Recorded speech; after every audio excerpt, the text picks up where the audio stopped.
But let's start with an introduction. Why should we care about managing so-called long-tail markets? It's already a new term. What's a long-tail market? Well, this term goes back to a book by Chris Anderson, The Long Tail. And as with every good book, the subtitle says it all, why the future of business is selling less of more.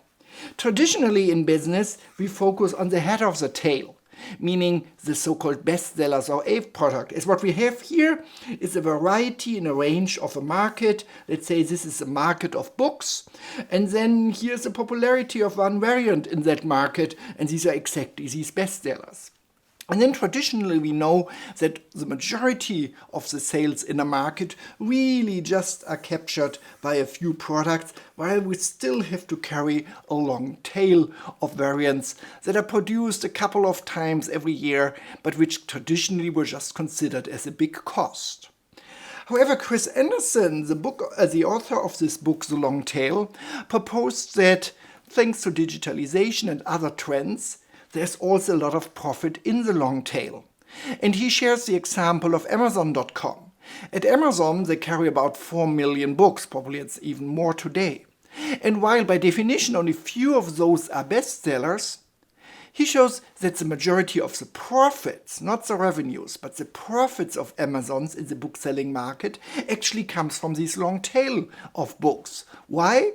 Well, these are often highly specialized books where people are willing to pay a lot for the fact that you really address their specific information need. And there's also much less price competition. And the proposition of Chris Anderson here is that in the future, many more markets will turn into long-tail markets. Those markets where it's all the variants that really are a profit driver and not just the bestsellers or A products. And actually, if we look in how markets have developed in the last years, we exactly find this trend. So if we compare a little bit the increase of product varieties in different US markets from the late 70s to the late 90s, we find that for many, many markets, we really could observe this explosion of variety. We have more car models, more TV sizes, more table TV channels, more sports shoe styles, and even more items on the McDonald's menu, normally considered to be a mass production company. And why is this? Well, there are many reasons we can't explore here, but just to let you name a few. The higher we normally come into a civilized society, the more demanding consumers get, the less they are willing to compromise, the more they really want to get what they demand. We come into a more globalized society, and globalization also means a higher heterogeneity of needs. But also there's a supply push side, as companies are always looking to differentiate themselves, and customization is one of the big options here. So in general, we can observe really this explosion of variety in many markets. But often this explosion of variety is seen as a threat, as a danger to a profitable business, as it's connected with a lot of cost to provide and sell all these variants. However, the promise of mass customization and somehow the central assumption in this short video class is that the heterogeneity of needs is not a threat, but an extraordinary profit opportunity, or to say it differently, that we really can profit as businesses from the fact that all people are different. And this is exactly what the promise of mass customization is. So we want to profit from exploiting heterogeneities across customer needs, or a more formal definition means to produce goods or provide services to meet individual customers' needs with near mass production efficiency. And the last part of this definition by Mitchell Tseng and Roger Jarrett, two good colleagues, is very important. It's not about to reinvent craft or the traditional trailer. It's really to compare, as Levi's did it with my jeans, to really enable that we get a custom jeans for $65. And this is only possible if we compare the achievements of mass production with the principles of customized or individualized services and products. And when we talk about mass customization, we pretty soon talk about this guy. That's Joseph Pine. And he actually wrote one of the first, or actually it was the first bestsellers on mass customization. And he called it the new frontier in business competition.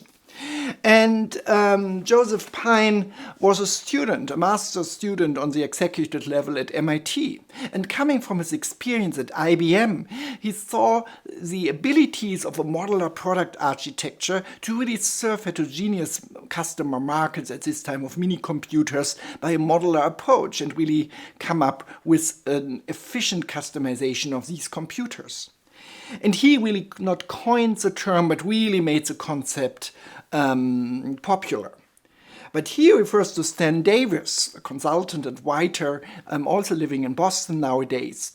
And Stan Davis coined the term mass customization in a book where he really envisions the future of business. And there he really said and defined mass customization as the ability of a company to serve all its customers individually with high market efficiency. Mass customization then first picked up by operations scholars, people studying flexible manufacturing system and the way how we really deliver these customized streams of product. And one person I want to introduce you is Fabrizio Salvador, a very good colleague and co-author of mine. And actually a lot what I will teach in this material was co-developed with Fabrizio. And people like Fabrizio really looked into the processes behind and the customer interaction tools behind mass customization. As I said, more about this soon. Another very big intellectual pillar, so to say, of the mass customization movement is Eric von Hippel, who some of you may know because of his work of user innovation or open user innovation. And Eric actually was suggesting that companies should provide tools to users, so-called toolkits, and other industries we call them configurators, where average users are enabled to co-design a product.